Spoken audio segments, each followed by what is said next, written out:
Madame, monsieur, bonjour. Merci d'être avec nous. Bienvenue à Droit de Réponse. Cette semaine encore, la presse a écrit, mais elle a écrit sur la base d'un certain nombre de questions d'actualité, dont 3 retiennent notre attention en cette autre livraison. Faut-il craindre pour une hausse du prix du carburant à la pompe? La psychose est-elle entretenue par des journaux? Ou alors le spectre de cette hausse du prix du carburant à la pompe se dessine lui-même à travers l'exigence du FMI qui demande au Cameroun de supprimer progressivement la subvention des produits pétroliers au profit des programmes de transferts sociaux pour lutter efficacement contre la pauvreté. Le débat est ressuscité cette semaine au sortir d'une mission du Fonds monétaire international en séjour au Cameroun. Seulement si des journaux ont fait une focalisation sur cette exigence du FMI, tout en décrivant la position du gouvernement camerounais qui aurait marqué son désaccord, la presse a-t-elle ratissé assez pour déduire la réelle volonté, s'il en faut, des institutions de Bretton Woods, que cacherait cette régulière litanie du FMI, si vous permettez l'expression? Faut-il soupçonner la complicité des pouvoirs publics et si ce n'était qu'un autre ballon d'essai? Toute chose que les journaux n'ont pas appliqué sur cet autre élan d'élections Cameroun qui annonce la réouverture des inscriptions biométriques sur les listes électorales à partir du 22 mai de cette année jusqu'à la convocation du corps électoral. Élections Cameroun reconnaît-il enfin son erreur comme l'a décrié en son temps la presse nationale? Ne vient-il tout simplement pas donner raison à l'opposition et même à la société civile qui ont pensé que l'organe était dans l'illégalité après avoir arrêté le processus d'inscription biométrique sur les listes électorales le 29 mars dernier? Des journaux créditent abondamment la thèse de repentir d'élections Cameroun à travers cette relance des inscriptions. La presse d'ailleurs y est restée quasiment unanime. Est-ce le même sentiment qui l'a guidé, donc les journaux cette semaine en médiatisant cette sortie de Roger Mila qui invite à rejeter tout entraîneur blanc à la tête de la sélection de football du Cameroun? Racisme ou protectionnisme? Faut-il blâmer la presse locale qui en a assuré le relais?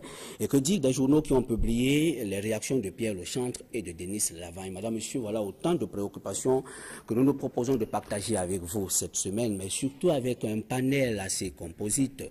Pour la première fois à bord de cette aventure, nous embarquons avec Jean-Emmanuel Mpoma. Bonjour. Bonjour. Merci d'avoir accepté ce plateau. Vous êtes membre du bureau politique du Manidem et puis vous côtoyez beaucoup le monde de l'économie. Merci une fois de plus d'avoir accepté ce plateau. Nous aurons également un homme de science au cours de cette émission, le docteur Pierre Alaka. Il est fiscaliste, expert en finances publiques pour qui la subvention n'existe pas. Il s'agit tout simplement d'un soutien de l'État camerounais. Dans tous les cas, il aura l'occasion de le démontrer tout à l'heure. L'autre expert, celui des questions électorales, Hervé Eboulé, qui est un ancien de l'Office national des élections du Cameroun, l'ONEL. Nous embarquons avec lui, mais pour l'instant, nous avons Hubert Etundi. Bonjour. Bonjour. Merci d'avoir accepté ce rendez-vous. Vous êtes journaliste et écrivain. Le plaisir est le mien et je salue les téléspectateurs de Equinox TV. Alors, Suzanne Kalaloube continue d'écrire. Bonjour. Bonjour. Merci d'être des nôtres ce dimanche. Avec attention. Voilà. Madame, monsieur, pour savoir comment est-ce que les journaux ont traité des différentes questions qui font débat sur le plateau de Droit de Réponse cette semaine, je vous invite à suivre, comme d'habitude, avec beaucoup d'attention, la revue de la presse que signe Sandrine Yamga. Bonjour. Bonjour Fénélon, bonjour à tous. C'est bien si au début de la semaine qui s'achève, on a pu observer les premiers pas des sénateurs avec Cameroun Tribune, c'est que le quotidien gouvernemental qui est revenu sur la première session du plein droit du Sénat a indiqué que la première séance plénière était très courue. Mais à la fin de la semaine, c'est plutôt une nouvelle qui s'est répandue, peut-être bonne pour d'aucuns, et mutation d'annoncer que Élections Cameroun relance les inscriptions sur les listes électorales. Ce journal note que ce sera dès le 22 mai prochain et ce jusqu'à la convocation du corps électoral et que les anciens inscrits pourront également à cet effet retirer leur carte biométrique sur les listes électorales dès la même date. Le communiqué du directeur général des élections a plutôt amené le journal Le Messager à se demander si c'est un retour à l'orthodoxie. Ce quotidien fait savoir que le revirement des l'ICAM est parti du désir pour cet organe d'améliorer les chiffres des Camerounais inscrits sur les listes électorales électorale d'une part et d'autre part de respecter la loi. Mais le Messager va plus loin, se demandant si cette relance des inscriptions va amener le chef de l'État à redémarrer l'opération d'établissement des cartes nationales d'identité ou par les partis politiques de renouer avec les commissions d'intensification pour les inscriptions sur les élections. Une pression sur Elecam, tout comme une autre sur Etoudi, a d'ailleurs fait savoir la nouvelle expression puisque le FMI demande la hausse du prix du carburant. Le FMI a donc ressuscité le débat sur la subvention des prix du carburant sorti de sa mission au Cameroun, des subventions que le FMI juge trop coûteuses et difficiles à justifier.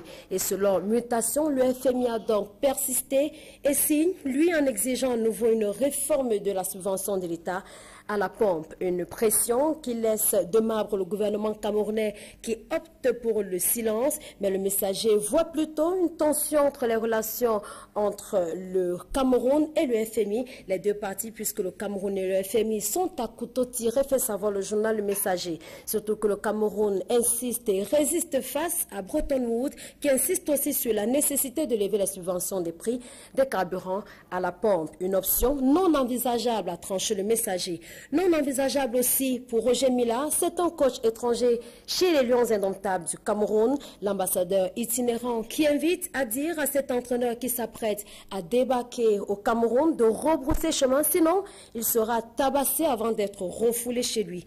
Roger Mila n'accepte pas les ennemis du pays, des propos jugés racistes et xénophobes par Pierre Lechantre, qui a répondu dans les mêmes colonnes à Roger Mila et a donc relayé le journal Le Messager. L'ancien sélectionneur du Cameroun note que l'ambassadeur itinérant dérape et dérape trop souvent, lui qui n'a pour seul intérêt que la sélection n'obtienne pas de résultats et qu'il prenne la présidence de la Fédération camerounaise de football afin d'y amener un coach qui sera sous ses ordres. Et pendant ce temps, Mutation fait remarquer que Jean-Paul Akono fait plutôt du forcing.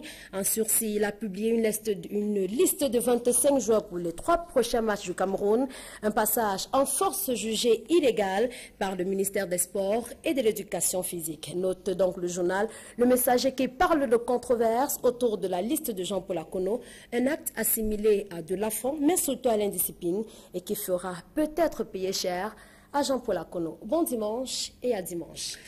Merci Sandrine Yamga. Roger Mila, propos racistes ou alors élan de protectionnisme, la presse devrait-elle relayer autant de propos? Nous le saurons tout à l'heure. Madame, Monsieur, je vous propose la première escale de cette émission autour de la mission du FMI qui vient de séjourner au Cameroun. D'abord, Hubert Etoudi, je vais vous proposer la titraille de 3 journaux différents. Vous allez nous dire ce que vous en pensez. Le FMI édicte les grandes lignes de la réforme. Ça, c'est le quotidien Mutation qui le dit. Le Cameroun, le FMI à couteau tiré. Le Messager, le FMI ressuscite le débat sur la subvention, le quotidien La Nouvelle Expression. Quelle est l'appréciation que vous faites?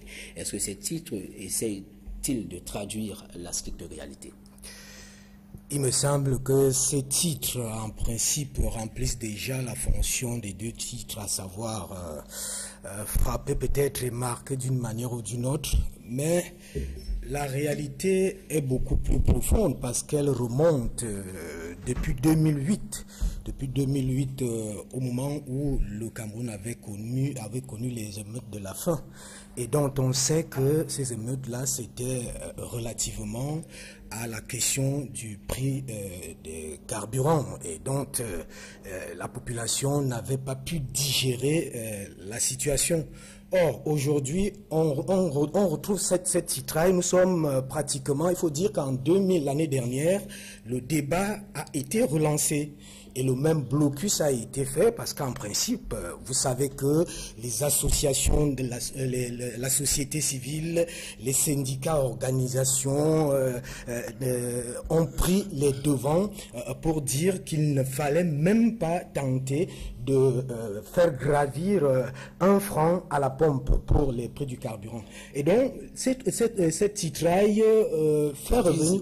Vous font croire que c'est la réalité. Est-ce que la presse n'a pas dessiné le plus facilement possible le spectre de la hausse du prix du carburant à la pompe?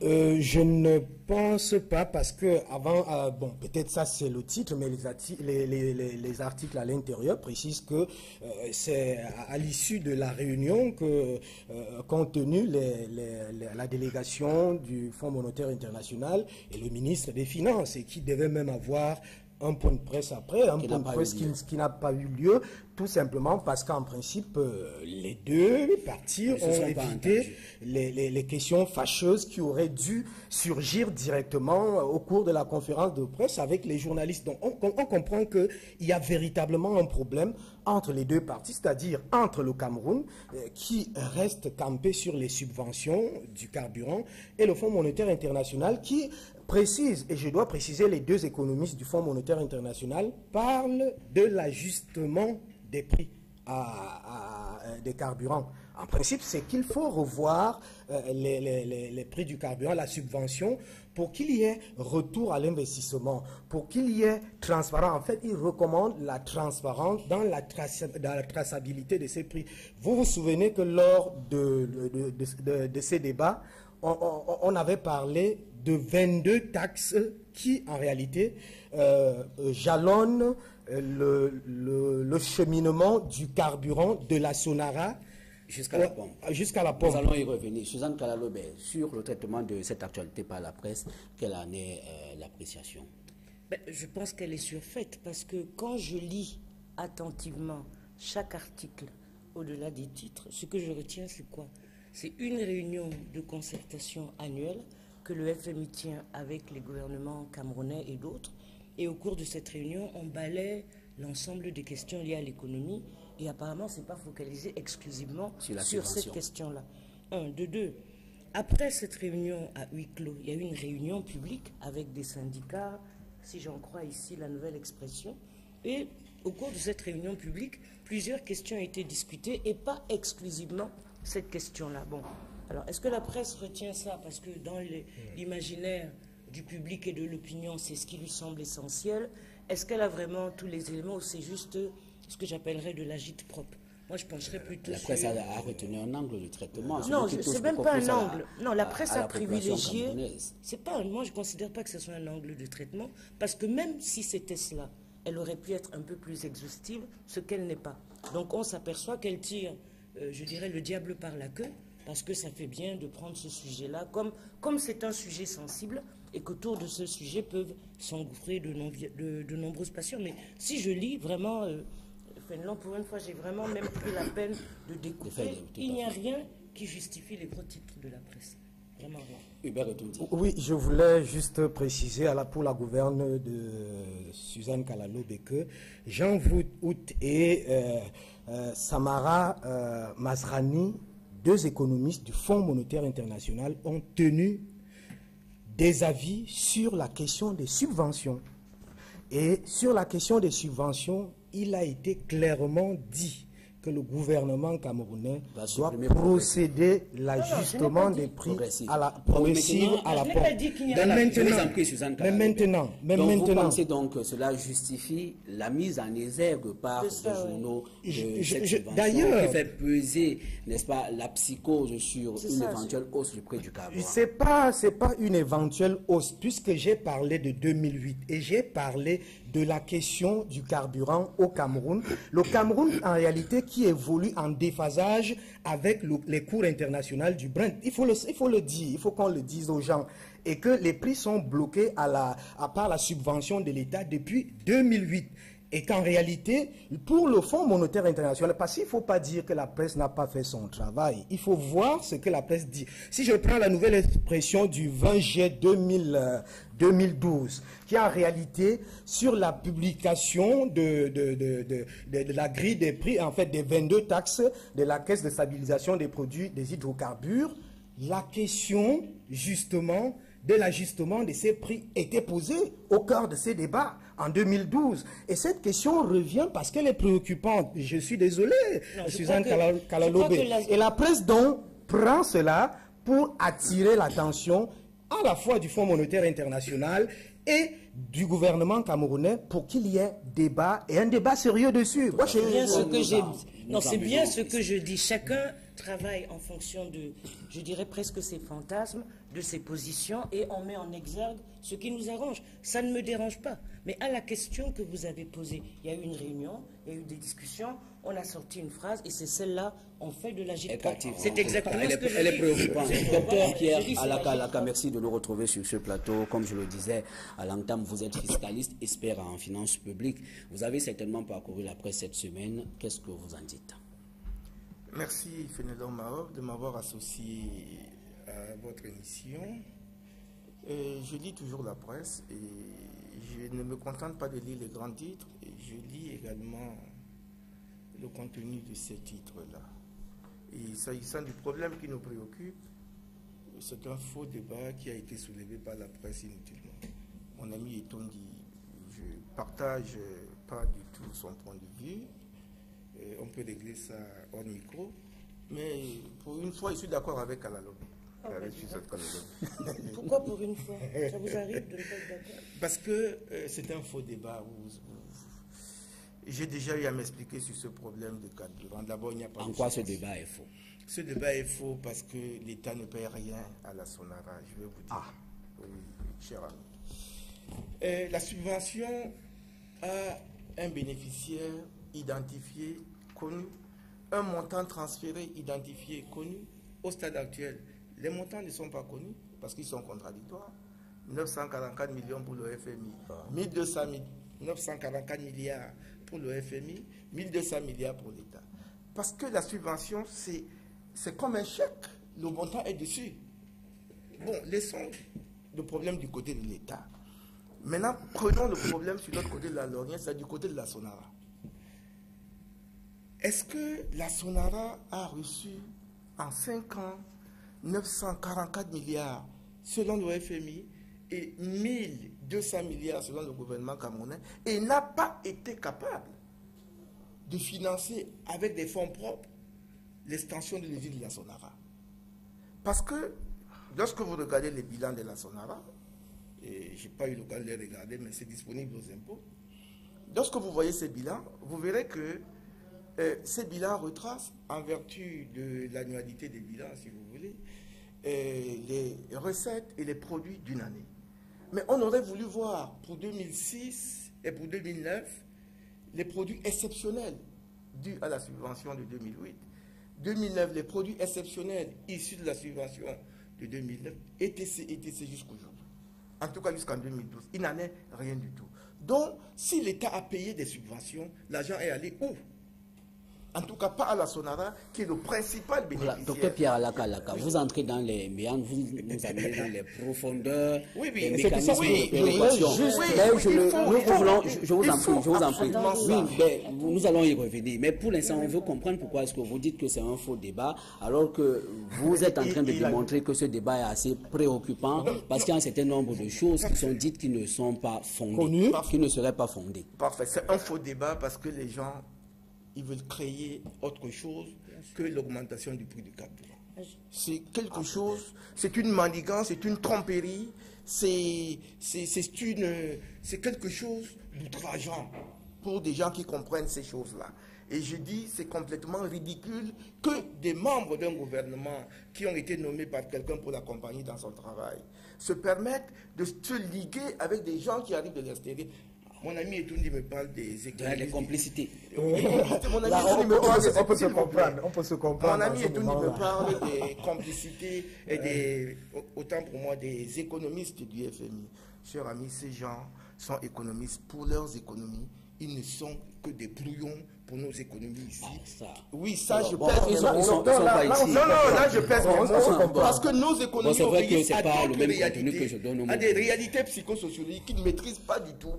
Et la preuve est que là où le FMI avec ses économistes sont intervenus, ont donné des idées, rien n'a marché. Comment on peut donc continuer à se complaire des gens comme cela?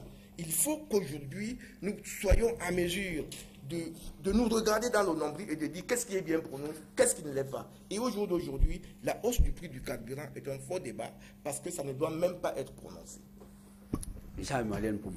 Mais je suis particulièrement satisfait de constater que le point de vue que nous avons eu à développer au Manidem depuis plusieurs années devient de plus en plus partagé. Parce qu'en fait, nous estimons que les journalistes ont fait leur travail, ne serait-ce que celui de sonnette d'alarme. Dès l'instant où la Banque mondiale arrive chez nous, qu'ils font l'inventaire d'un certain nombre de problèmes et qu'il y a une question de cette nature qui va nécessairement se répercuter sur les conditions de vie déjà désastreuses des Camerounais, il est normal que la presse alerte. Peut-être avec plus ou moins de bonheur, mais c'est normal que la presse alerte. Maintenant, il appartient donc à la société civile, aux organisations, de s'emparer de cette question, de réfléchir, parce qu'il vaut mieux prévenir que guérir. Parce que jusque-là, personne ne peut nous dire que réellement, il n'y aura jamais de subventions. Peut-être, c'est une façon de nous tester. Il n'y aura jamais de suppression. De suppression de subventions. Et c'est une façon une espèce de tentation, juste pour voir un peu un ballon d'essai. Voilà, pour voir un peu la réaction.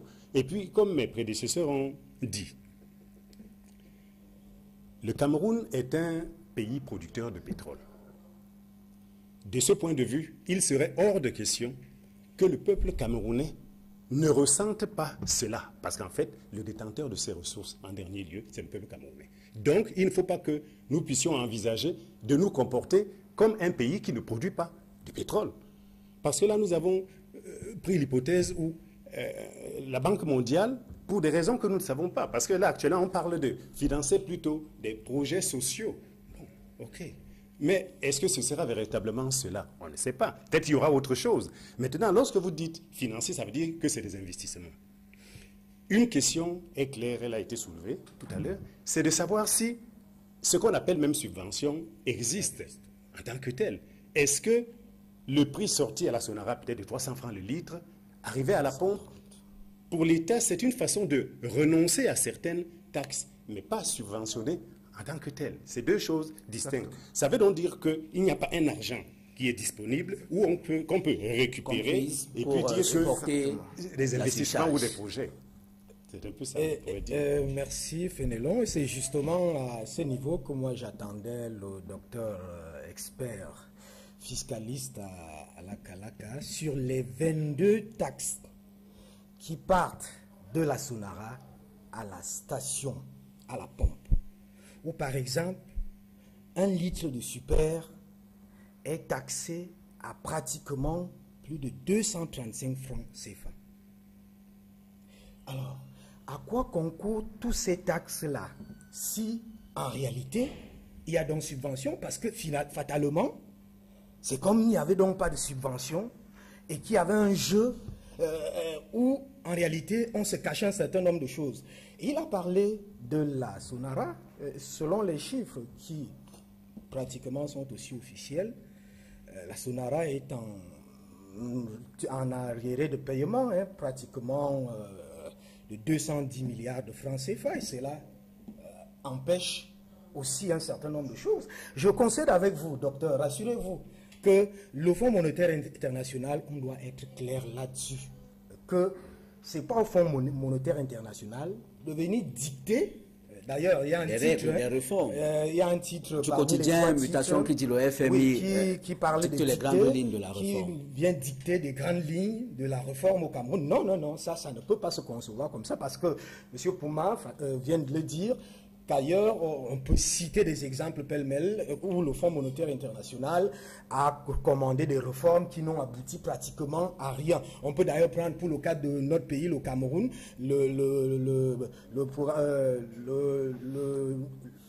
qu'est-ce que veut dire le document de stratégie pour la réduction de la pauvreté? J'y arrive forcément. Le document de stratégie pour de la réduction pour la pauvreté qui n'avait rien produit au Cameroun, qui a été remplacé par le document de stratégie pour la croissance et l'emploi. Et même aujourd'hui, si on regarde, si on quitte le Cameroun, on regarde les pays où même le Fonds monétaire est basé, ils sont en récession. Et on recommande l'austérité. Et ces pays-là n'arrivent pas à aller dans cette austérité. Donc, je suis d'accord avec vous, docteur. Rassurez-vous sur ce point-là. Merci, cher ami. Avant peut-être, Suzanne. Moi, je n'ai pas toujours entendu. Allons-y, on n'a plus beaucoup de temps pour... non, mais ce que je veux dire, c'est que le débat aujourd'hui, c'est qu'il faut augmenter, il faut supprimer les subventions. J'ai déjà dit que ça n'existe pas. Le débat, vous avez dit que cette subvention n'existe pas. Mais vous croyez quand même en un soutien de l'État camerounais? Non, c'est une réduction d'impôts, de taxes sur taxes que la Sonara peine à réaliser suite aux constatations des manques à gagner de cette Sonara. Ce n'est que ça, c'est aussi simple que ça. Je n'ai pas fini ce que je voulais dire. Ce que je voulais dire, c'est qu'aujourd'hui, j'avais déjà eu à me prononcer sur les multiples taxes qui existent dans la structure des prix du carburant l'année dernière et j'ai indiqué ce qu'il fallait supprimer. Maintenant, aujourd'hui, ce débat revient sur la table. On dit qu'il faut investir, il faut réinvestir, je suis d'accord. Mais pour que le Cameroun, si c'est un pays, parce que ça n'est un, puisse se sortir d'affaires dans ce problème, c'est qu'il demande au FMI de mettre donc de l'argent pour l'extension de l'usine de la Sonara, qui permettra de raffiner le brut camerounais entendu à 100%, ce qui nous permettra, nous, le peuple camerounais, de savoir deux choses. Un, quel est le niveau réel de notre production? Parce que quand le brut camerounais est exporté, on ne sait même pas le niveau réel de notre production. Le brut camerounais raffiné à 100% à la Sonara va garder toutes les économies dans notre pays. Notre balance de paiement en sortira renforcée, notre balance commerciale en sortira renforcée. Et le pétrole à la pompe, pétrole compris comme tout ce que ça comporte, va baisser au lieu d'augmenter. Voilà la solution. On a attendu 1 an depuis l'année dernière, on n'est pas mort. On peut attendre 1 an ou 2 pour que la Sonara finisse l'extension de son usine et que le carburant baisse une fois au lieu que ça augmente et qu'on nous mette dans des problèmes incompréhensibles, inadmissibles et inutiles. Mais moi j'ai 3 choses. Quand mon voisin de droite dit il revient à la presse de soulever le débat, oui et non. Parce qu'il faut qu'elle ait les moyens de soutenir ce débat. Ensuite, maintenant, si elle est alarmiste au cours d'une rencontre, somme toute anodine, parce que c'est une rencontre régulière, ce n'est pas sûr qu'elle contribue à l'éveil des consciences, ni même à la mobilisation des organisations de la société civile. Donc pour moi, elle a fait de la gîte propre et elle est à côté de la plaque. Si elle doit soulever le débat autour de ces rencontres rituelles entre le gouvernement camerounais et le FMI, la question de fond qui est posée, ce n'est pas la subvention ou non à la pompe, c'est le financement du développement. Parce que si elle doit soulever le débat, c'est interroger l'ensemble de la technostructure qui participe ou non au développement économique et donc mettre chaque réforme dans son contexte, réforme ou pas. Le débat sur le subventionnement à la pompe a eu lieu en France, en Nigeria, au Niger, dans tous les pays. Mais les gens ne se sont pas arrêtés là sur il faut diminuer les taxes. Non. On est dit, si c'est une mesure pour financer la croissance et la consommation, quelle est l'architecture dans laquelle cette mesure doit prendre corps? Pour moi, c'est ça la question. Maintenant, on veut bien prendre des questions un peu populistes, je trouve, parce que c'est vrai que quand on balance la question comme ça, tout le monde est alerté. Mais si la presse veut jouer un rôle d'éducation, alors il faut élargir, mettre en perspective et interroger le gouvernement camerounais sur sa politique d'ensemble de développement et pas exclusivement sur la question de faut-il ou non supprimer ces subventions. Pour moi, c'est une question de détail si on ne la met pas mais qui dans reste un cadre tout de même général. préoccupant. Elle est une question de détail, mais c'est une question préoccupante, même si par la suite il faut élargir. Non, il faut d'abord élargir, parce qu'il ne suffit pas de mobiliser les gens. Il faut élargir sur la base de quoi? Sur le fond, la question qui est posée à chaque fois qu'on discute avec le FMI, c'est comment financer le développement, la croissance et le bien-être. C'est la question de fond. Et cette question de fond n'est pas résolue parce qu'on subventionne à la pompe ou pas. Et on le sait puisqu'il y a des pays qui ont supprimé la subvention à la pompe, mais qui ont pris d'autres mesures. D'autres pays qui maintiennent la subvention et qui sont dans une déréliction. Donc si on veut alerter l'opinion, ce n'est pas sur un problème anecdotique, c'est quels sont les moyens qu'un gouvernement se donne pour le développement et la croissance. Et maintenant, quelles sont les luttes sociales que l'on peut mener pour aller dans ce sens-là. Mais là, on va lutter sur quoi? Sur quelle base? Je ne sais pas. Sur un fantôme? Moi, je pense que la position de Suzanne est assez paradoxale. Parce que ce que nous avons dit tout à l'heure, c'est que s'il peut revenir à la presse, parmi tant d'autres, d'interpeller la population ou le peuple camerounais sur une question comme celle-là, ce n'est pas l'aboutissement du processus. Il s'agit de soulever des questions qui permettent notamment et qui justifie le fait que nous nous retrouvions là aujourd'hui. C'est un élément de réflexion.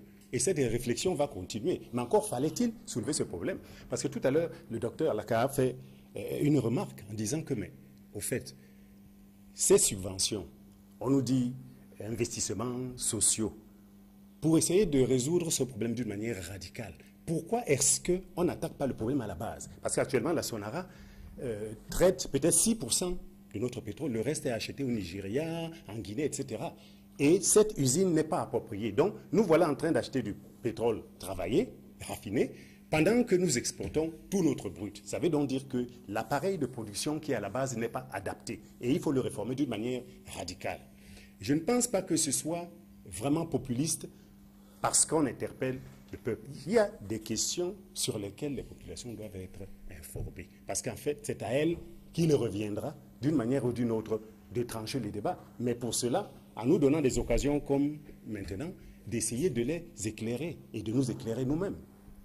Et je pense que c'est notre responsabilité. Moi, je vais, en fait, je crois, et d'ailleurs très modestement, que la presse a suivi et couvert cette actualité et a rendu compte. A rendu compte en s'appuyant, et j'insiste encore, sur cette question des subventions. Ce qui a retenu mon attention et qui rentre dans ce qui devrait être mis en perspective, c'est que 40% de pauvres ne bénéficient pas à ce qu'on qualifie aujourd'hui de subventions ou de non-existence de subventions dans cette affaire. Ça, c'est l'opinion du FMI. Donc, l'opinion du FMI, qui est peut-être un peu contestée par le Cameroun. C'est votre opinion aussi. Question de fond, donc. Comment faire pour qu'en réalité, ce secteur qui concerne l'énergie puisse donc contribuer au développement de ces 40% de pauvres. Parce qu'en principe, il y a un fait qui est clair. Si le Cameroun, en réalité, le docteur l'a dit tout à l'heure, il faut peut-être attendre l'année prochaine ou l'autre année qui va venir, mais ça va dépendre avec les cours internationaux du Brent. Si ça flambe, le Cameroun, je ne sais pas si on va supporter, parce qu'il faudrait qu'on soit conséquent. Peut-être qu'il va me dire en tant que fiscaliste économique que ça ne va pas flamber, mais si ça flambe et que ça flambe encore, le Cameroun sera obligé de lâcher. Et or, si aujourd'hui le litre du super qui coûte 569 pourra coûter, si au stade actuel on lâche les prix à 880 francs, vous êtes sûr que ça aura un effet entraînant dans tous les secteurs de l'activité. Oui. Conséquence, le gouvernement, en principe, par lui-même, dès que la presse a déjà fait cette interpellation, parce qu'il ne faut pas, moi je ne viens pas sur les plateaux pour prendre les positions des gens ou défendre qui que ce soit. Je suis Camerounais, je dois défendre la légalité camerounaise, mais en réalité, quand un problème se pose, il faut le voir en fond. Le gouvernement camerounais lui-même doit s'interroger sur cette problématique. C'est-à-dire, qu'est-ce qu'il va falloir faire dès maintenant pour qu'on sorte de cette situation? Les organisations, je suis tout à fait satisfait que quelqu'un d'un parti soit là. Les partis politiques, les organisations de la société civile, les forces vives doivent réfléchir pour, en réalité, voir la question de fond qui est une parcelle d'une question de développement et une parcelle très importante. Docteur Pierre Alakalaka, le gouvernement camerounais, a-t-on appris à travers la presse, aurait marqué son désaccord par rapport à cette recommandation. Après avoir l'année dernière jeté un ballon d'essai, un test à l'opinion avec la sortie du directeur technique de la Caisse de stabilisation des prix des hydrocarbures qui, lui, dessinait de manière évidente une éventuelle hausse du prix du carburant. Est-ce que cette position, si jamais c'est le cas, telle que traduite dans la presse, est vraisemblable? Mais écoutez, Fénédon Maroc, je crois que nous devons nous regarder nous-mêmes pour voir ce qui est bien pour nous. Moi, je ne suis pas favorable aux idées reçues, notamment, avant de répondre à votre question, les profits aux 40% seulement des Camerounais, c'est une étude fausse, une étude commandée, orientée par le FMI qui a donné ces résultats. Elle est fausse. Parce que lorsqu'on parle de dépenses fiscales, on ne sait pas à qui ça profite et dans quelle proportion. Voilà. Si c'était une dépense budgétaire, dont une vraie subvention, elle aurait profité à la Sonara. Voilà. Voilà, donc on n'aurait même pas pu parler des gens, des pauvres ou des riches qui bénéficient. Pas du tout, parce que c'est remboursé. Au nom de quoi on parlerait encore des gens qui bénéficient de ça? C'est remboursé, l'État supporte. Donc le bénéficiaire, c'est la Sonara. Pourtant, il n'en est rien. Ce que je vais dire, et là où je suis parfaitement d'accord avec Suzanne Kalalobé, au-delà de... Une fois de plus. Une fois de plus, Ça oui. fait deux. Oui. C'est que quand le FMI arrive ici, que nos hauts fonctionnaires de Yaoundé aient le courage de poser les questions dans leur ensemble, dans leur grand tout, et que ce soit des questions de développement, du financement du développement. Le financement de l'économie n'est pas le financement du développement si on oublie la société, si on oublie les populations qui en sont les bénéficiaires. C'est ça le problème aujourd'hui. Et je pense maintenant que le Cameroun a intérêt, et ces journalistes avec, et je m'adresse maintenant aux journalistes, qu'ils deviennent des journalistes d'investigation pour qu'ils nous fassent la lumière sur cette question. Et je leur propose d'aller à la direction générale du budget, que le directeur général du budget leur montre les engagements qui ont été faits pour subventionner le carburant. Et qu'ils ne s'arrêtent pas à ça. Qu'ils ne s'arrêtent pas à regarder les procès-verbaux entre la Sonara, la CSPH, les ministères concernés, parce qu'ils auront des chiffres. Qu'ils voient la matérialisation de la subvention. Et qu'ils aillent à la Sonara vérifier cette matérialisation. Vous verrez que rien de tout ça n'existe. C'est pour dire que le FMI est dans une logique d'appauvrissement des populations africaines. Et je répète, ces institutions n'ont aucun intérêt pour nous voir se développer. Et j'ai dit d'autres jours dans votre plateau qu'il y a beaucoup de pistes qui permettent au Cameroun aujourd'hui de trouver ses marques. Beaucoup d'autres pistes. Pourquoi cette focalisation au niveau du carburant? L'année dernière, ça s'est passé au lendemain, excusez-moi, de l'arrestation de M. Marafa, avec les conséquences que cela aurait dû porter au Cameroun. Aujourd'hui, ça arrive avec les mécontentements... Après l'arrestation de Charles Métou. Après l'arrestation de Charles Métou, les mécontentements au niveau des sénateurs du RDPC qui n'ont pas été élus, et puis le rejet des accords APE. Vous ne voyez pas qu'il y a une manipulation là-dedans? Pourquoi est-ce que... Parce que justement... C'est ce que vous voilà. Parce que justement, le carburant va toucher toutes les couches de la société. Ah, fatalement. Fatalement. Ah, parce que ce n'est pas seulement à 40%. Ce n'est pas seulement les 40% du FMI, mais c'est tous les Camerounais. C'est tous les Camerounais qui vont en pâtir. C'est ce que je venais de dire tout à l'heure. Voilà. Là, si vous l'avez dit... Donc vous l'avez à contre-courant. Fatalement. Seulement. Je l'ai dit. Voilà. Vous avez dit 40%, mais moi je vous dis, c'est les 100% des Camerounais qui vont souffrir. Et davantage les plus pauvres. Les plus pauvres vont... Parce que la théorie économique de ces économistes du FMI, certainement, ils l'ont mis de côté, étant arrivé chez nous, c'est que lorsque une situation de crise arrive dans un État, les pauvres s'en sortent toujours parce qu'ils n'ont qu'à diminuer certaines dépenses de prestige. Mais les pauvres qui n'ont que des dépenses de survie vont supporter toute la charge de cette crise-là. Et ça a été déjà démontré dans pratiquement tous les États. Donc, qu'on essaie de nous rabâcher les oreilles avec des histoires. Jean-Emmanuel Pouma, est-ce que vous pensez que cette abondante litanie, cette litanie répétitive du FMI, tout le temps de subvention, de la baisse, de la suppression des subventions, pourrait un jour chuter justement sur le retrait ou alors la suppression de cette subvention ou encore de ce soutien de l'État sans qu'il n'y ait aucune mesure d'accompagnement? Est-ce qu'on prépare l'opinion progressivement à subir? Vous voyez, la façon dont notre pays est géré, moi je crois que nous ne sommes à l'abri d'aucune surprise. Tout est possible chez nous et nous avons l'habitude de constater que tout est possible. Bon, ce que je pense, c'est que l'étude qui a été faite par le FMI, comme l'a dit le docteur, pour montrer qu'en fait ce sont les couches aisées qui bénéficieraient de cette subvention, effectivement, je partage ce point de vue. Elle est tout à fait erronée. Parce que si on se met à la pompe, on verra que le plus grand nombre de consommateurs sont ceux qui travaillent. Ce sont les transporteurs, d'une manière générale, que ce soit les motos, les taximans, les camionneurs, etc. Et la principale conséquence... Les transporteurs et les transportés. Tout à fait, puisque les prix des transports vont augmenter. Donc, la conséquence immédiate d'une telle situation, c'est le renchérissement de tous les produits. Or, le Cameroun souffre actuellement d'une inflation permanente. Le Cameroun est en train de se battre pour essayer d'atteindre ou de maintenir un taux de croissance qui lui permette d'envisager d'atteindre les objectifs qui ont été définis. Mais nous n'y arrivons pas. nous revoyons tout cela à la baisse. Ça veut donc dire qu'il faut des solutions radicales. Et par rapport à ça, il est hors de question que le gouvernement puisse même envisager cela. Je ne sais pas si le refus ou l'indécision du gouvernement procède d'une autre analyse, mais je crois quand même que les gens sont suffisamment conscients de ce que les Camerounais supportent beaucoup. On pourrait même y arriver, mais avec des mesures d'accompagnement, comme cela a été observé dans beaucoup d'autres pays en Afrique et dans le monde entier. Mais des mesures d'accompagnement, je veux bien, mais il faudrait encore qu'on ait une vision assez globale du développement. Tout à l'heure, on a parlé du financement de l'économie, qui n'est pas le développement. On a parlé de l'analyse de la Banque mondiale, c'est-à-dire que la Banque mondiale, vous savez que tous ces pays sont actuellement dans une crise structurelle très profonde dont ils ne sont pas prêts de sortir. Vous avez vu que c'est les maillons faibles comme la Grèce, l'Italie, l'Espagne, etc., qui subissent les premiers.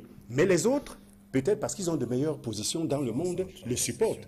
Mais la question fondamentale, c'est que lorsque la Banque mondiale arrive chez nous, il ne s'agit pas de trouver des solutions aux problèmes camerounais. Il s'agit de trouver au Cameroun des problèmes pour résoudre et supporter leur crise. Exactement. Parce que là, maintenant, Exactement. on vise à améliorer la productivité.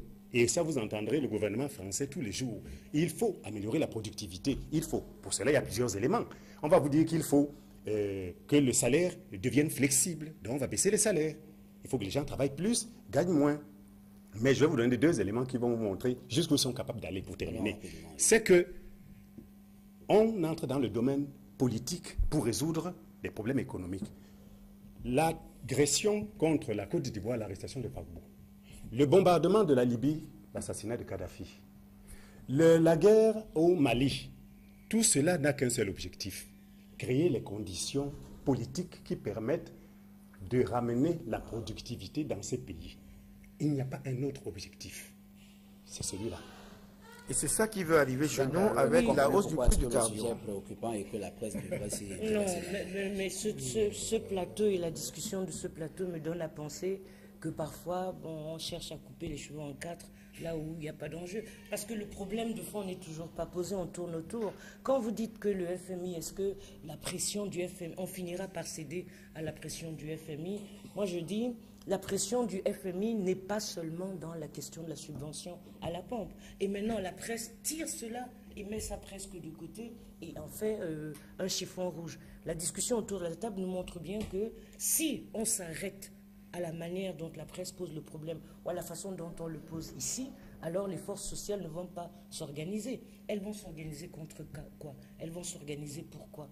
Quand mon voisin de droite dit, de toute façon, avec le gouvernement qu'on a, il est possible qu'on y arrive, ça veut dire que le rôle que la presse est censée jouer dans la mise en alarme, la conscientisation, bien, elle n'est pas capable de l'assumer. Ça veut dire que eux, les partis politiques qui font toujours de la prospective, ne sont pas capables d'organiser le peuple contre cette disposition. En bref, personnellement, je trouve que cette manière de poser les problèmes de la part de la presse n'est pas une bonne façon d'amener à ce qu'on mesure et les dangers et les enjeux et la façon dont on pourrait solutionner ça. Je voudrais donner la parole d'abord à Hubert Etundi, après à Dr Pierre Alaka. Ah bon, peut-être inutile de redire que le débat en vaut la peine puisque nous sommes en train de débattre et que peut-être on a parlé tout à l'heure de voir le problème d'une manière globale. Mais je pense que c'est le modèle économique qui gouverne le monde et donc un modèle qui est en décrépitude, qui est en décadence, qu'il faut interroger. C'est-à-dire quoi? C'est-à-dire que le capitalisme est en chute libre.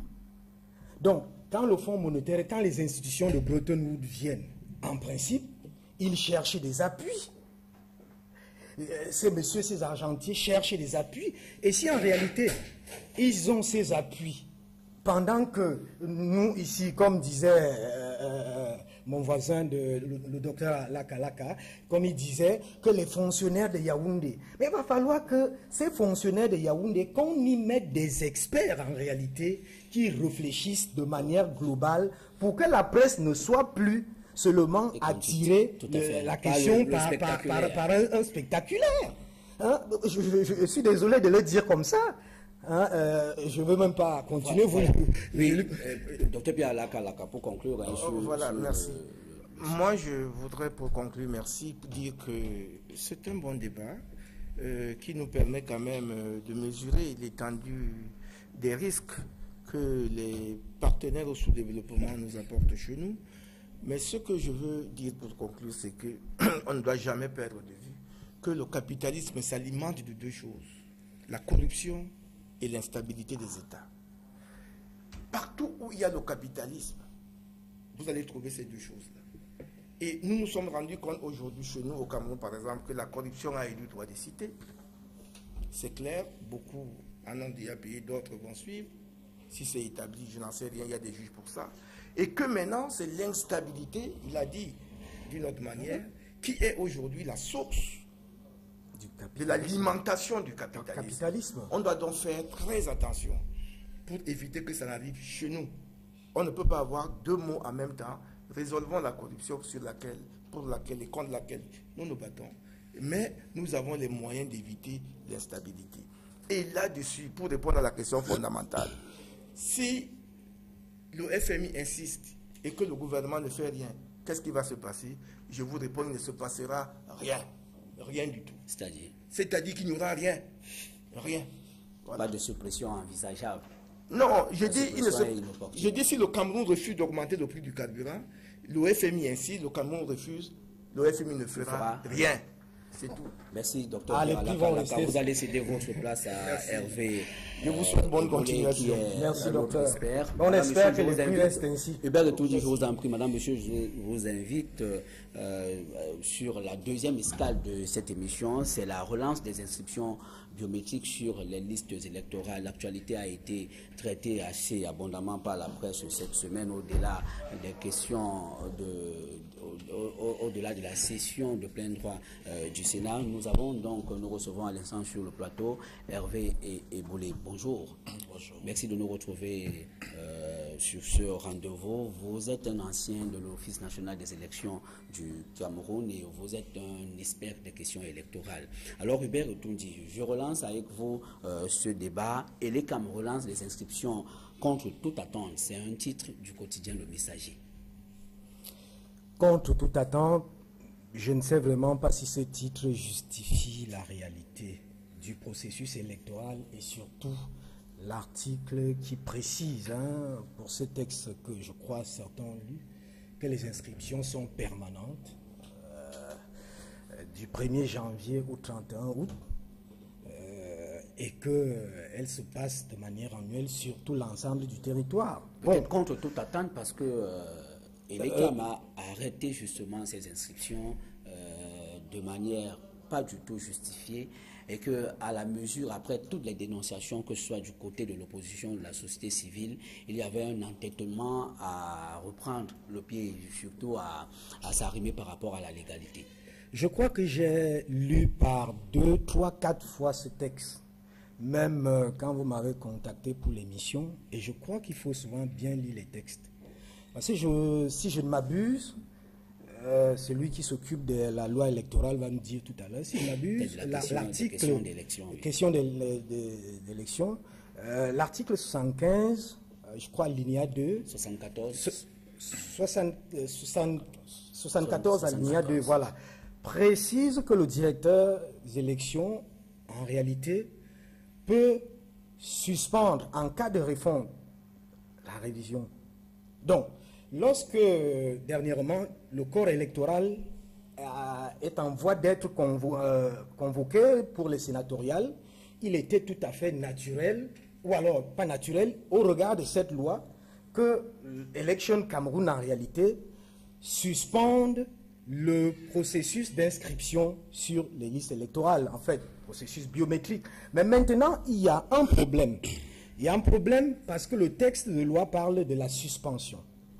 Or, les communiqués et tout ce que la presse en ce moment avait relayé, c'était la fin des inscriptions biométriques sur les listes électorales. Donc, c'est à ce niveau qu'on peut se poser la question de savoir, est-ce que entre suspension et fin des inscriptions, il y a quelque chose qui blesse par rapport à cette loi? En tout cas, ces titres-là ne m'arrangent pas, ne me donnent pas la conviction que ceux qui ont titré ici sont allés au fond des textes, en fait, de ces textes de loi.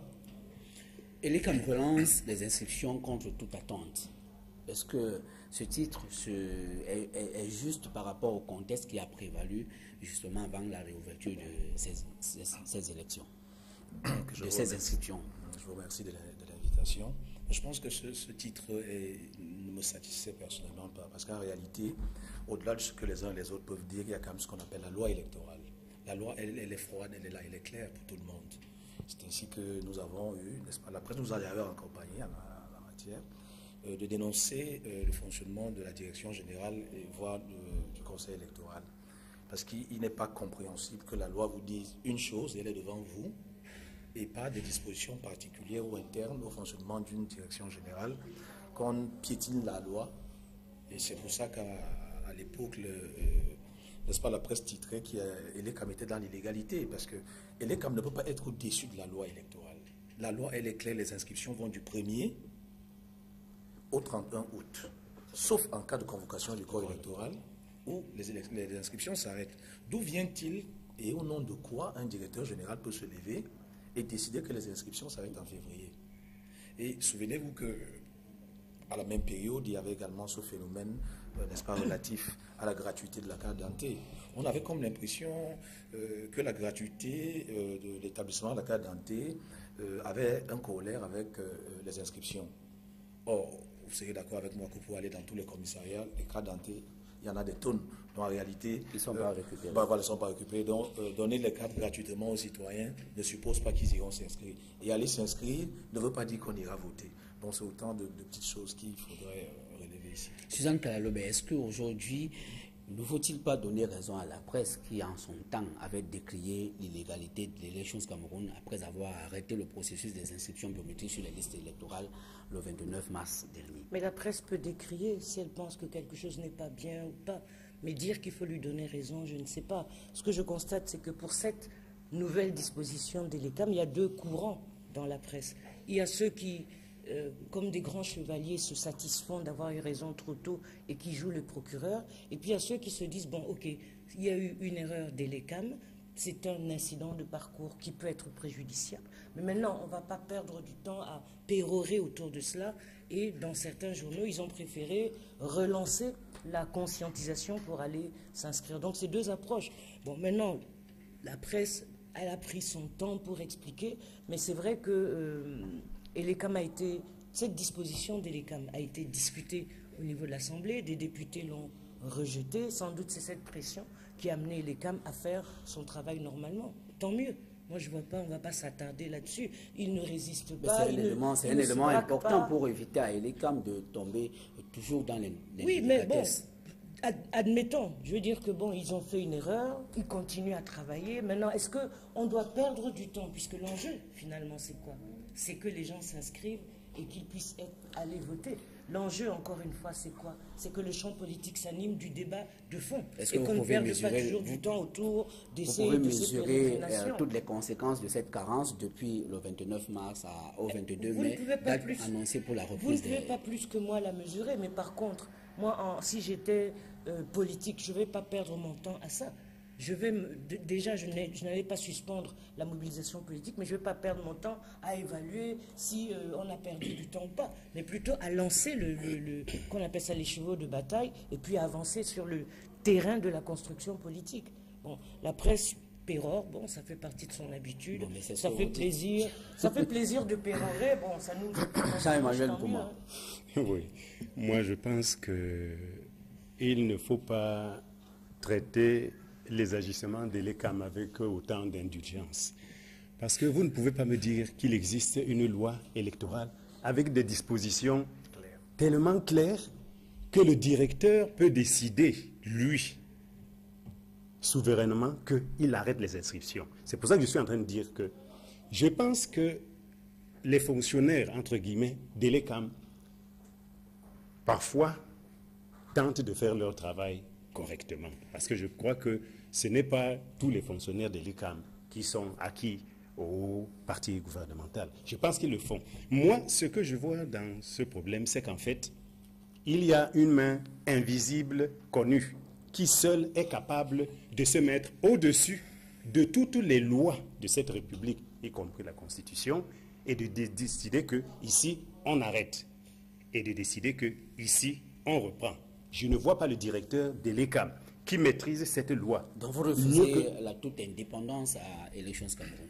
Élections Cameroun ne peut pas être indépendant. C'est depuis sa constitution qu'ils se sont enfermés. Dès lors où on a décidé qu'il fallait nommer des gens, compte tenu de leur relative indépendance par rapport aux acteurs politiques, et que le chef de l'État a décidé de demander à ses camarades de démissionner la veille et de les nommer le matin, je ne sais pas quand arrivera cette indépendance, c'est trop tard, c'est impossible. Sinon, il faut reposer le débat au niveau de l'Assemblée et véritablement, il faudrait recréer l'ECAM, parce que pour l'instant, ce n'est pas acquis pour nous. Hervé, qu'est-ce qui aurait pu déterminer Élections Cameroun à reconsidérer cette position, c'est-à-dire à revenir sur sa décision? Est-ce que vous partagez cet avis de Jean-Emmanuel Pouma, qu'il y a une main invisible qui pèse sur l'ECAM, qui lui enlève son indépendance telle que le veut la loi qui le crée? Oui, et effectivement, lorsque vous observez par exemple la mise sur pied du Sénat, vous comprenez que généralement dans notre pays, il y a comme cette volonté manifeste de prendre toujours le taureau par la queue. C'est-à-dire personne n'est sérieux. C'est-à-dire dès qu'un problème se pose pour satisfaire les institutions internationales, on met sur pied un organe comme ça. Et puis on ramasse des gens qui n'ont pas l'expertise en la matière. Parce qu'on ne peut pas, avec trop de facilité, dire on ne s'en tiendrait pas à cet acte. C'est un acte grave sur le plan électoral, du droit électoral. C'est très grave. Un individu qui qu'il soit dans un pays ne peut pas piétiner la loi fondamentale, même si on est président de la République. Encore moins un directeur général des élections. C'est pour ça que nous avons pensé que... Oui, c'est vrai, on est devant un fait. Ça a été fait. Le fait a été tout ce que je dis, c'est... Est-ce que vous pensez qu'il y a donc une main, une super main au-dessus de... Moi, je crois qu'on passe autant à nommer des personnes incompétentes à des postes très sérieux. Je crois que c'est de ça dont il est question. Alors, cela veut dire que l'ECAM devra en assumer la responsabilité. Absolument, on ne peut pas me dire que la main invisible, enfin, entre guillemets, la main invisible veut dire ici le président de la République, que M. Bian ne va quand même pas partir de tout dit pour demander à M. Sani... Non, peut-être pas le président de la République, mais l'exécutif. Bon, enfin, l'exécutif est représenté quand même par un individu dans ce pays, pas par deux. Donc, on ne peut pas me dire que le président a demandé à M. Sani de le faire. Je crois que M. Sani est incompétent, voilà. Parce qu'on ne peut pas aller arriver jusque-là. Voilà. Son incompétence. Oui, je dis qu'on ne peut pas avoir la loi devant vous, monsieur Sen. Vous avez la loi devant vous et vous signez un arrêté de l'ECAM qui va contre cette loi. Il y a un problème. Il y a un problème. Hubert Etumdi. Je m'inquiétais du titre du quotidien Messager tout à l'heure, parce qu'en principe, quand un arrêté est signé contre une loi, je ne sais pas en réalité ce qui pèse par rapport à l'autre. C'est-à-dire la loi pèse plus que l'arrêté. Donc ici, moi je pense, et ça franchement je le dis très sincèrement, que en lisant froidement cette loi, je sais que le processus électoral, en fait le processus, puisqu'il s'agit des inscriptions, et qui est dans la phase de la réforme, devait se poursuivre tranquillement jusqu'au 31 ou à compter de la convocation du corps électoral. Donc, l'arrêté a été signé. Et puis, les journaux, peut-être là, c'est là où le Messager ou bien Mutation, tous ceux qui ont traité, disent qu'en réalité, il y a deux raisons. C'est qu'en principe, pendant cette période, il y a eu 5 millions d'inscrits. Il faut peut-être atteindre maintenant 9 millions 5 d'inscrits avant le 31 août. Mais la deuxième raison, c'est que l'ECAM voudrait réparer, en principe, ce qui avait été fait, parce que l'ECAM s'est trouvé dans l'illégalité. Donc, et je trouve que cette deuxième position-là est plausible parce qu'en principe, l'ECAM était dans l'illégalité d'agir au détriment de la loi qui le gouverne. Il y a quelque chose que je ne comprends pas sur ce plateau. Quelqu'un a commis une erreur. Publiquement, c'est une erreur, c'est clair. Cette personne ou cet organe veut réparer l'erreur. Alors, on condamne l'erreur, on est d'accord. D'autres tirent des conclusions en disant c'est de l'incompétence. D'autres encore vont chercher midi à 14h en disant c'est une main invisible qui commande. Parce que chacun a son mode de raisonnement. Ceux qui estiment que l'ECAM ne doit pas exister ou que tout ce monde-là est incompétent et qui tirent profit de la moindre petite erreur pour condamner. Et puis les politiques qui disent que de toute façon l'ECAM n'est pas indépendant. Quand même. Moi, je veux bien qu'un politique soutienne sa position, parce qu'il faut peut-être une commission nationale indépendante, mais il ne faut pas qu'on nous amène des arguments un peu tirés par les cheveux. Un type qui s'appelle, comment il s'appelle, Sani Banino. Moi, je m'appelle Suzanne Kalaloué. Je suis nommée au CNC. Je ne suis pas nommée parce que j'ai fait acte d'allégeance avec qui que ce soit. Je me plante. Je fais des choses que j'endosse en tant qu'individu. Le raisonnement de mon collègue, qui est un raisonnement si logique, c'est comme elle a été nommée par le président de la République et que le président de la République est l'adversaire que je combats, donc Suzanne Kalaloué n'est pas indépendante. Voilà le raisonnement qu'on tient pour expliquer des erreurs de fonctionnaires peut-être trop bureaucratiques, sans doute très administratifs et probablement trop orgueilleux. Mais incompétents, je ne suis pas sûr. Faire une erreur, c'est vrai que ça peut prouver qu'on ne maîtrise pas assez l'ensemble du dispositif, mais ça ne conclut pas à une incompétence au sens fondamental de ce terme. Moi, je crois que bon, ils ont... c'est vous qui l'adossez sur l'erreur. Comment est-ce que vous refusez que le politique puisse refuser à Elections Cameroun la liberté telle que le veut la loi? Vous vous souvenez, en janvier 2012, lorsque Fonka Mazou, le président du conseil électoral d'Elections Cameroun, dit pas de refonte possible, et que le 7 janvier de la même année, le directeur général d'Elections Cameroun annonce la refonte sur la base d'un certain nombre de contingences intervenues entre janvier et le 7 février. Non, parce que le politique qui est à mes côtés postule que son adversaire, de toute façon, ne peut rien faire de bon. Et tout ce qu'il fait, c'est pour caporaliser. Ça fait partie du discours politique. Et ça fait partie du combat politique. Mais moi... Qui est loin de la réalité, vous voulez dire? C'est le combat politique. Qui est loin de la réalité? C'est le combat politique. C'est-à-dire, on est d'abord partisan. La réalité, c'est quoi, Fenelon Maroc? Vous voyez la réalité d'une façon, c'est la théorie du verre vide, du verre à moitié vide ou le verre à moitié plein. Les deux formulations sont justes. Voilà. Mais maintenant, ça dépend comment on les utilise. Donc, si on postule que l'adversaire ne vaut rien, tout ce que cet adversaire va faire, c'est en fonction de ce théorème-là. Je reviens à cette question d'Elecam. La direction d'Elecam Cameroun a interrompu les élections. On a dit à ce moment-là, il n'y avait pas que, comment il s'appelle, Hilaire Kamga. Même des députés du RDPC ont estimé que c'était illégal, qu'il ne fallait pas le faire. Tout le monde a crié. Maintenant, les gars reviennent sur une erreur. Moi, je répète que c'est une erreur, même si vous considérez que c'est une erreur grave. Et on dit, c'est la main invisible qui les y a poussés. Non, c'est ça que je ne peux pas admettre comme mode de raisonnement. Oui, moi j'assume ma position de politique. J'ai dit tout à l'heure que Elecam a été miné depuis sa mise en place. Il ne coûtait rien ou presque rien au chef de l'État lorsqu'il constituait Elecam de le faire ainsi que nous nous y attendions, c'est-à-dire la société civile, et de diversifier. Donc je dis que intentionnellement, si le chef de l'État a choisi de ne prendre que les siens, on ne peut quand même pas faire comme s'il n'en était pas ainsi. Donc si on a la possibilité aujourd'hui de remettre Elecam en place, je crois que la majorité des Camerounais seront d'accord. Maintenant, deux petites choses, s'il vous plaît, pour terminer. La première, vous avez posé une question tout à l'heure, à laquelle Suzanne vous a répondu que vous-même, vous ne pouvez pas. C'est les conséquences de l'interruption de ces inscriptions. Parce qu'en fait, c'est le droit des Camerounais. Ils sont libres de ne pas aller, mais on ne peut pas les empêcher d'aller. Donc, tout ce temps qui a été perdu, parce que je me souviens des gens qui ont couru pour aller s'inscrire le dernier jour quand ils ont appris que... Mais c'était extraordinaire. Donc maintenant, tout ce temps perdu, on n'a pas les moyens de l'évaluer. Mais je pense que si on prend des statistiques, on peut arriver sur un certain nombre de mois à dégager peut-être la moyenne des inscriptions mensuelles. Et on saura que durant cette période, il y a eu un déficit d'inscription de temps. Il y a un gap.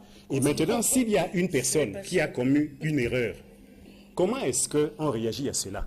Lorsque des voix s'élèvent, on n'attend pas un mois, 2 mois pour réagir. Et la première réaction, c'est d'abord de reconnaître qu'on a commis une erreur. Il ne s'agit pas de prendre un acte contraire, il faut le reconnaître. Et quand je dis main invisible, ça veut dire qu'après tout, il y a un arbitre qui est responsable en dernier lieu des actes posés par les gens qu'il a nommés. Tout à fait. Ok, ce que je voulais dire, c'est que, parlant de réaction et de reconnaissance d'erreur, moi je pense, je suis souvent choqué de savoir qu'au Cameroun, on condamne des gens pour des faits qui datent de 15 ou 20 ans. C'est cette façon de fonctionner qui me gêne. Dernièrement, on a envoyé un sous-préfet à la retraite à 44 ans On a vu la réaction a été très rapide. En moins d'une semaine, il a été réhabilité, on l'a affecté à Kumba. Tout à fait. Voilà, lorsqu'on pose une erreur, comment est-ce qu'on peut résoudre le problème? On n'attend pas quand même 60 à 90 jours pour venir comme ça se lever un matin et de dire, Non, faut bon pas oui, c'est comme corriger, ça. Non, moi, non, il y a une erreur très grave sur le plan, sur le Donc droit. pour vous, il faut l'enlever. Non, Et quand on l'aura enlevé, le préjudice, Madame, s'il vous plaît, le préjudice sera réparé. écoutez, moi, il y a un problème dans ma langue, on dit, quand une affaire se gâte sur vous le matin, ce n'est pas le soir que ça s'arrangera. Lorsque vous regardez comment a été mis sur pied, qui est ce genre de fonctionnement aujourd'hui? Moi, ça ne me surprend pas. Cet organisme a été mis comme ça sur pied, comme si on nous y bousculait, comme si on voulait faire plaisir à certaines personnes. Vous n'allez pas nous dire... Alors, est-ce que vous ne dites pas ça parce que vous n'avez pas été appelé à Aélé Ah non, pas du vous tout. avez En son officié temps. à Onel? Oui, en son temps, j'ai été appelé, mais je dis, j'estime qu'à Aélé, il n'y a pas beaucoup de personnes qui peuvent vous donner la définition d'une élection. Oh là là. Donc, on se connaît. Nous avons été à travers le continent, on a vu des pays envoyer des commissions, des jeunes, une dizaine de jeunes pour aller voir comment les élections s'observent. Nous sommes allés au Burkina Faso, on a vu comment on établissait, après enregistrement, après identification, on vous remettait votre carte biométrique de suite. Ça s'est fait au Tchad, ça s'est fait dans d'autres pays, enfin, j'en oublie. Même à l'heure actuelle, vous allez au Burkina Faso, c'est ce qui se passe. Je ne comprends pas que des gens viennent vous dire, voilà, tenez, on va faire la biométrie, cette biométrie devient compliquée, on a des kits d'identification, il faut des kits d'authentification, on dit non, ça ne sert à rien. Après, on nous rapporte des kits qui sont de Singapour, qui, dès qu'on les envoie à Gawama ou dès qu'on a... Qui clament ça sous la clame à chaleur. 40 degrés. Je dis, lorsqu'on veut faire quelque chose, donnons-nous le temps de faire quelque chose de bien. Et travaillons sur la base du consensus. Voilà, Aélé Kama a été mis sur pied comme ça. On s'est retrouvé avec un conseil électoral, avec 90%, 95% des membres du bureau politique et du comité central du RDPC, ça tout le monde le sait. On a passé le temps à convoquer les gens au premier ministère pour faire des consultations. On voit le résultat des consultations. Donc je dis, si on veut être sérieux, on est sérieux. Si on ne veut pas être sérieux, on laisse tomber. Et la question de fond, Fénelon Maop, après ces questions de titrail, c'est comment nomme-t-on les personnalités au poste, à des postes au Cameroun, comment le choix est procédé? Parce qu'il y a d'un côté la compétence, la méritocratie, de l'autre, j'ai suivi là, il y a deux, en fait, entre mes voisins de gauche là, il y a pratiquement deux tendances possibles. Même si une personne tente de se dédouaner par rapport à ses paroles, on peut les lire entre les filets et comprendre réellement de quel bord elle peut se cacher. Donc, il faut faire très attention quand on parle aux Camerounais, parce que on nous écoute, on nous voit, on sait qui fait quoi et qui se trouve où. Donc, en principe, le problème n'est pas seulement celui de l'Election Cameroun, même si on laisse l'Election Cameroun de côté. Des erreurs pareilles sont multiples. Des fautes pareilles sont légion. Alors, on va parler donc de quoi? Du problème de la gouvernance, parce que tout à l'heure, là, on parlait du problème du développement d'une manière générale, poser le problème. Il faut donc poser le problème de la gouvernance. On venait de nous dire que on m'a nommé à tel poste parce que je fais ceci. Mais en réalité, il y a le clientélisme qui est dans cette affaire. Et ça ne favorise pas la gestion des affaires. Au-delà de la main visible. Quelqu'un qui est parti tout à l'heure a parlé de corruption. Tout à fait. Et c'est la corruption justement qui freine le processus électoral. Lorsque Suzanne Kalalobe trouve ce qu'elle vient de dire une faute, c'est-à-dire qu'on agit contre la loi, mais c'est léger, mais c'est grave. C'est suffisamment grave pour qu'une personne qui est nommée à un poste dont on vient de clamer dise que quand on agit contre la loi, on peut réparer d'une manière ou d'une autre. C'est très dangereux, en tout cas. Ce que vous dites est très intéressant, Hubert Retourdi. Je voudrais qu'on revienne au contexte de ce sujet. Jean-Emmanuel Mpouma, est-ce que vous pensez qu'après la relance de ces inscriptions biométriques sur les listes électorales, on peut amasser des inscrits? Je pense qu'il y aura toujours des gens pour s'inscrire, mais je pense qu'il y aura moins d'engouement. Parce que les Camerounais ont vécu quelque chose qui devait servir un peu de test. Le premier aspect concernait Aélé Kama, à savoir que pour une fois, on va procéder à une élection sur la base d'électeurs qui ont été recensés à la biométrie. Au dernier moment, on nous dit, non, finalement, ça ne sert à rien, ils ne sont pas nombreux, ils ne sont que 10 000, il n'y aura pas de problème. Mais il y a eu des problèmes. On a dû élire des morts, il y a des morts qui ont voté, donc il y a eu des problèmes. Imaginez alors ce que ça signifie lorsqu'on aura des millions. Bon, le deuxième élément maintenant, c'est que les Camerounais se rendent compte que finalement, sous couvert de multipartisme, nous sommes toujours sous le régime de monopartisme. Parce que lorsque vous avez 80%, 90% des députés, vous avez maintenant 80% des sénateurs, vous avez la Cour suprême 100% parce qu'elle joue le rôle de conseil constitutionnel. Mais ça rime alors à quoi? C'est-à-dire, l'ouverture, c'est quoi? Et on se rend compte que le président Biya, le chef du RDPC, les Camerounais regardaient pour voir si véritablement la mise en place du Sénat allait être l'occasion d'une certaine ouverture. Non seulement à l'intérieur du RDPC, mais à l'extérieur. Or, à l'intérieur, un verrouillage systématique.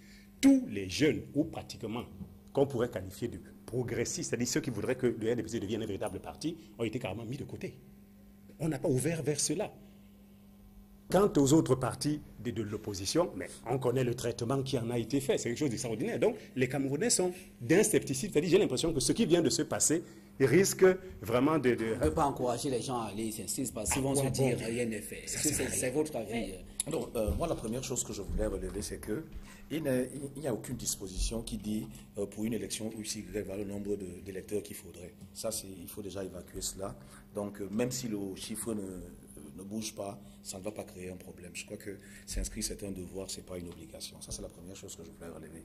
La deuxième chose que je voulais relever ici, c'est que, comme disait M. Pouma tout à l'heure, voyez-vous, lorsqu'on essaie d'observer les chiffres depuis les années 2002, on constate que cela va décrescendo. C'est ce climat au sein de la classe politique qui fait en sorte que ça ne rassure pas. Lorsque ça ne rassure pas, on se demande pourquoi est-ce qu'on irait. Lorsque des pays comme le Tchad, j'ai rien contre le Tchad, mais quand même, lorsque le Burkina Faso, j'ai rien contre le Burkina, mais quand même, si au Burkina Faso, on peut aller se faire identifier et recevoir sa carte de suite, et qu'au Cameroun, on soit en train de nous expliquer qu'une commission sera mise sur pied pour donner ces cartes, je dis qu'il y a un problème grave. Maintenant, en tout cas, Élections Cameroun a annoncé la remise des premières cartes à partir de la reprise. C'est pas la première annonce. La première, c'était pour février. Donc, on n'a vu aucune carte. Espérons que cette fois-ci, ce sera la bonne. Espérons. Suzanne Kalalo. Moi, j'ai un problème. Quand j'entends un politique se plaindre, j'ai toujours un problème. Parce que je me dis, mais ce politique, qu'est-ce qu'il fait pour ne pas être à la marge du processus? Quel est son combat? Quelle est la manière dont il organise la contre-offensive? Aujourd'hui, on pleure en disant, de toute façon, on n'est pas dans le multipartisme, le RDPC contrôle tout. La faute à qui? La faute à qui? Quelle est la manière de combattre son adversaire à un moment donné? Si on combat son adversaire essentiellement sur les plateaux de télévision, à se lamenter, et qu'on n'arrive pas à remonter la pente, il faut s'interroger sur sa propre stratégie. La deuxième chose, c'est que, comment il s'appelle? Hubert Etoudi. Hubert Etoudi a fait beaucoup d'allusions dans son propos. Je ne voudrais pas les relever parce qu'il me semble que quand on fait des allusions, on s'adresse à tout le monde et à personne. Mais cette manière de parler sur un plateau est totalement inélégante. Parce qu'après tout, on discute, carte sur table, et chacun dit clairement ce qu'il pense. Je dis ce que je pense et je le dis clairement. Mais les procès d'intention, parce qu'on ne partage pas une opinion, ça pose un problème d'honnêteté intellectuelle. Et je pense que c'est discourtois d'entrer dans les allusions. Il vaut mieux dire, bon, je ne suis pas d'accord avec elle, mais pourtant, mais glisser comme ça, c'est discourtois. Pour finir sur la question de l'erreur, vous êtes libre de dramatiser, de théâtraliser, de considérer que le ciel nous est tombé sur la tête. Moi, je suis libre de relativiser cette erreur et de considérer que chaque machine humaine a ses modes de fonctionnement. Et que je suis dans le sujet. De la réalité. Je suis dans le sujet. Maintenant, l'impact de cette erreur sur la réalité, personne ne peut la mesurer. Ce qui est paradoxal, quand les uns et les autres disent on a perdu 2 mois, mais qu'après ça on dit que non, les gens sont découragés, c'est que peut-être que ça sera peanuts. puisque vous dites, mon voisin de droite dit, les gens se désintéressent du champ politique. Donc il faut qu'on fasse attention à la façon dont on évalue l'impact d'un acte posé. Je répète que pour moi c'est une erreur. Pour d'autres ça peut être une erreur grave. Et maintenant, l'enjeu c'est quoi?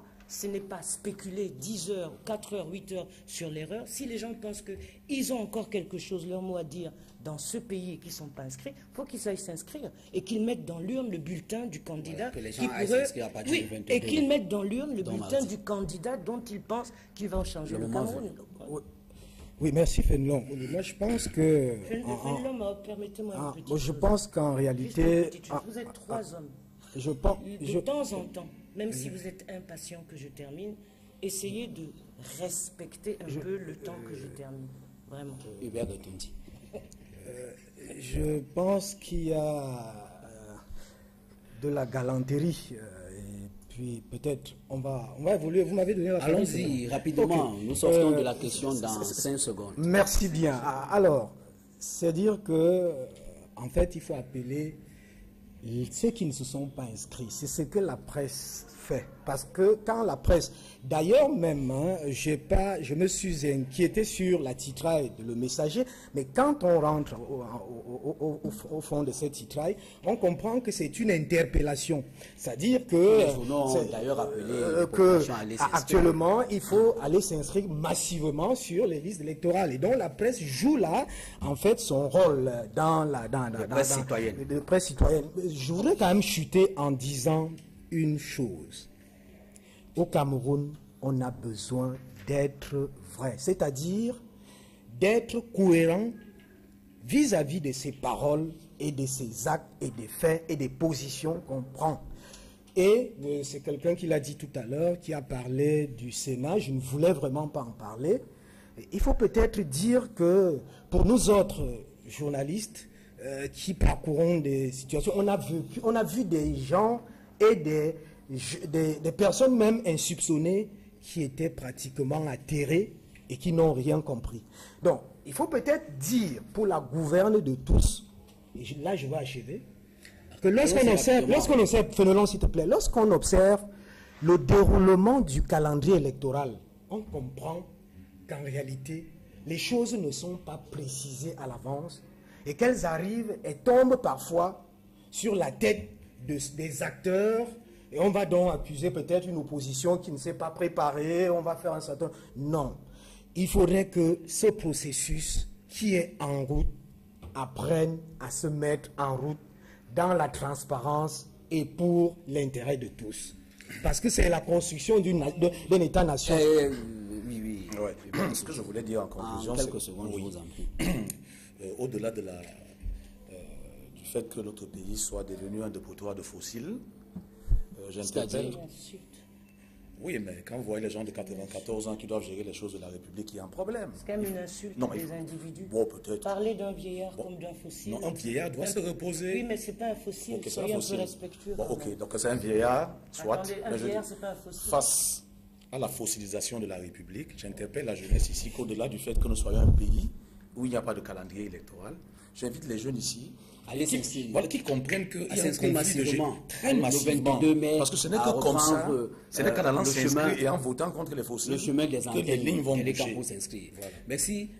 On a parlé d'une presse citoyenne et je pense que je vous ai arraché ce mot Hubert Etundi. On se pose la question de savoir si c'est cette citoyenneté qui s'est exprimée en cette autre escale, la dernière que je vous propose autour de la sortie de Roger Mila, l'ancienne gloire du football camerounais, ambassadeur itinérant. Roger Mila qui dit « Pas d'entraîneur étranger à la tête de notre équipe Fagnon ». Cette opinion ou alors cet avis a été relayé abondamment par les journaux cette semaine. Il a d'ailleurs précisé, si vous permettez que je vous le lise, dites à cet entraîneur qui s'apprête à débarquer au Cameroun de rebrousser chemin, sinon nous allons le tabasser avant de le refouler chez lui. Fin de citation. Alors Suzanne Kalalobe, la presse a abondamment relayé cela. Est-ce qu'on peut dire qu'elle a exprimé sa citoyenneté? Est-ce qu'on peut dire qu'elle a validé des propos que les autres ont qualifiés de propos racistes? Est-ce qu'à ce niveau, le traitement qui a été réservé dans la presse locale autour de cette sortie de Roger Mila, est-ce que ce traitement est responsable? C'est ce que les Camerounais aiment. Parce que quand sur ce plateau, un intellectuel parle des vieux comme étant des fossiles, ça fait sourire. Parce que ce que l'on aime, c'est l'exagération, la maximisation. Quand Roger Mila se comporte comme lui, ambassadeur itinérant, balance de tels propos, c'est ce que les gens aiment. Et c'est ce que la presse sert. Est-ce que c'est ça la citoyenneté? Je ne crois pas. Je pense que la question du racisme, de la xénophobie, de part et d'autre, existe. Et on sait ce que nos joueurs subissent dans des pays comme l'Italie, l'Angleterre ou en France. Mais est-ce qu'un ambassadeur itinérant doit tenir de tels propos à son niveau? Mais que la presse relaie, ça fait partie des choux gras des journaux. Les journaux aiment qu'on insulte, les gens aiment l'insulte, c'est-à-dire que plus on insulte copieusement quelqu'un, de cette manière, plus ça fait vendre. La preuve, quand on dit que les vieillards sont des fossiles, tout le monde est content sur le plateau, ça fait rire l'auteur et ça ne le dérange pas. C'est-à-dire avoir un peu le sens de la décence et de la mesure tout en étant critique. Moi, je suis pour que l'on soit critique et qu'on soit fermement critique. Alors, qu'est-ce que Roger Mila veut régler comme problème? Évidemment, la presse ne se pose pas cette question. Ce n'est pas la première fois qu'il y a des sélectionneurs étrangers. Il a été copain avec bon nombre d'entre eux. Moi, je pense que la question, c'est mais qu'est-ce qui a donc pu piquer Roger Mila pour qu'il aille jusqu'à ce débordement? Lui qui est l'ami de certains de ses entraîneurs avec lesquels il marche. Comment expliquer qu'un ambassadeur itinérant qui défend quand même un pays et qui a accepté un titre puisse autoriser ce type de propos et que la presse gaillardement, évidemment, parce que ça lui plaît, allez, on enfonce le clou puis on y va. Bon. Hubert Retondi, est-ce que le discours d'Albert Roger Mila est-il défendable? Bien sûr, le discours d'Albert Roger Mila, qui en réalité apparaît pas d'entraîneur blanc à la tête de la non, il faut peut-être dire non. Suzanne ne va pas nous emballer dans son bateau. Allons-y. Il faut préciser que Mila était à une dédicace d'un livre qui revenait sur le football camerounais. Hein. Donc, Mila, on lui a posé des questions, naturellement, sur ce football, à savoir la question du sélectionneur, la question de la Ligue professionnelle de football. Donc, je ne peux pas défendre les propos de Roger Mila, c'est-à-dire tabasser... Vous les comprenez tout de même. Je comprends qu'il y a malaise. Est-ce que c'est l'expression d'un protectionnisme? Non, Fénelon, laissez-moi pour la gouverne de Suzanne Kalalobe cette fois-ci. Parce que quand vous avez des problèmes dans une maison et que vous ne les réglez pas, soyez très conscient qu'à un moment donné, ces problèmes vont déborder. Donc, Roger Mila, en principe, dit qu'il a déjà dit plusieurs fois avec son collectif et son association que pour le redressement du football camerounais, il ne faut pas d'entraîneur étranger pour cette fois-ci. Il a même demandé, il dit dans cette interview avoir reçu une équipe, la direction technique à 100%. Donc il n'est pas question d'un entraîneur blanc. Mais maintenant, la manière dont il s'en prend, c'est une manière qui est regrettable et je ne veux pas permettre à ce que Suzanne Kalalobe, excusez-moi, embarque tous les gens dans l'irrespect ici, là. C'est pas ça. Nous sommes ici, en réalité, pour parler des choses qui sont... Je vais chuter. Vous avez répondu à la question. Moi, ce que je voulais... Hervé Eboulé. Moi, ce que je voulais dire par rapport à la question, c'est... Avant que de condamner Roger, c'est un aîné à tous. Il faut comprendre l'homme. C'est son tempérament. J'étais tout petit, je sais que Mila est fait comme ça. Bon, peut-être les gens qui nous connaissent. Oui, c'est peut-être pas une excuse. Il peut installer des explosifs mais partout et les faire sauter. Le grand frère Roger est comme ça. La dernière fois, il est allé voter tranquillement François Hollande comme Français. Et quand on lui a posé la question, il a dit qu'on lui fait choquant. Bon, c'est un personnage, il est fait comme ça. Et aujourd'hui, il ne veut pas d'entraîneur. Il veut plus de français. Aujourd'hui, enfin, c'est son compatriote. C'est son compatriote. Non, c'est blâmable. Il faudrait qu'on s'entende. C'est blâmable. J'ai dit, c'est blâmable, oui, mais c'est vraiment l'homme. En fait, si Roger fait différent, ce ne sera plus Roger. Et de deux, je dis, pourquoi s'en prendre à ses compatriotes français? Moi, c'est ça la question que je me pose. Jean-Emmanuel. Moi, je pense objectivement que peut-être les propos de Roger Mila ont dépassé sa pensée, sont allés au-delà peut-être de la convenance. Mais c'est peut-être aussi une question de circonstance. Pour moi, ce qui importe plus, c'est la question de fond, c'est-à-dire ce contre quoi il veut se rebeller. Je ne peux pas le défendre en disant qu'il a bien parlé, parce que bon, chacun a son tempérament. Comme vous disiez, moi je ne me vois pas en train d'interpeller quelqu'un de cette manière, mais je crois que les Camerounais s'intéressent... Vous dites que Roger Mila pose quand même un problème réel. Non, il pose un problème réel, c'est-à-dire, est-ce que, avec le parcours, la situation, parce qu'on parle de football, On parle des sélectionneurs. Le sport au Cameroun aujourd'hui qui fonctionne, qui marche. Il n'y a rien, aucun. On parle de football parce que c'est le sport phare. Bon, maintenant, la question que Roger Mila pose, c'est de savoir si n'est vraiment pas possible que, à l'instar peut-être de l'Égypte, du Ghana, de la Côte d'Ivoire, du Nigeria, que le Cameroun aussi puisse trouver un sélectionneur. Moi, c'est ça que je vois comme aspect. D'ailleurs, il y a un sélectionneur qui a répondu, Pierre Lechamp a répondu en disant que Roger Mila cherche la place de la Fédération camerounaise de football. Et c'est dans Jeune Afrique, hein, ce n'est pas un dépotoir en principe. Donc, quand un Français répond comme ça, comme il disait en français, ça veut dire qu'il y a quand même un jeu qui est connu. C'était un jeu d'intérêt. Merci à vous d'avoir accepté ce rendez-vous. Nous sommes arrivés au terme de cette autre livraison de droit de réponse sur Equinox Télévision cette semaine. Madame, monsieur, merci de nous avoir suivis. Restez connectés sur les programmes de la chaîne.